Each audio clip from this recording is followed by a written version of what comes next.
Erwin Rommel, one of the most famous German marshals of World War II.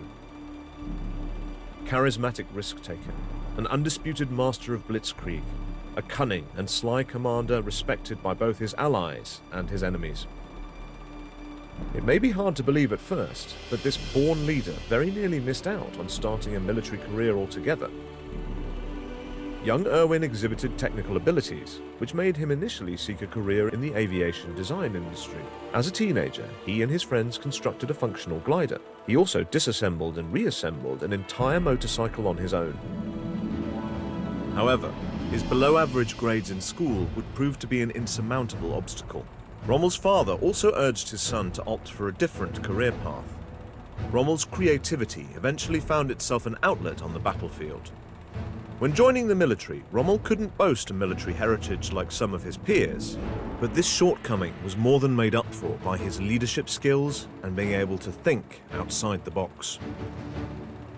His love for offensive action has shown itself as early as World War I. While commanding a battalion of a couple hundred soldiers in the Battle of Caporetto, he launched a surprise attack, taking nearly 9,000 soldiers and 150 officers prisoner. Soldiers under Rommel's command at the time used to say that the front line is where Rommel is. For his achievements, he received the highest German military decoration order, Pour le Mérite. In the interwar period, Rommel devoted his time to learning the art of war. His book, Infantry Attacks, became an international bestseller. Utilized heavily by other armies across the globe, it was also one of the favorite books of General George Patton. While Rommel never officially joined the ranks of the NSDAP, he supported its expansionist policies, actively partaking in their aggressive military operation.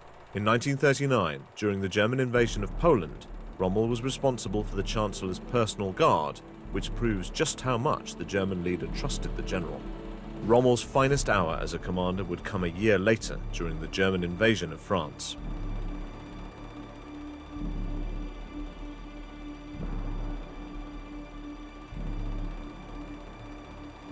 May 1940. Despite lacking experience in commanding tank units, Erwin Rommel was appointed as the commander of the 7th Panzer Division, with which he has managed to force his way through the Ardennes, a region thought to be impossible to traverse with armored units. This allowed him to circumvent the Maginot Line and continue his push to the west, eventually reaching the town of Arras. It was in this place that the Allies would commence their fiercest attack on the Germans yet. If the British can successfully join forces with the French, the German army will find themselves trapped. Your task is to not let that happen at any cost.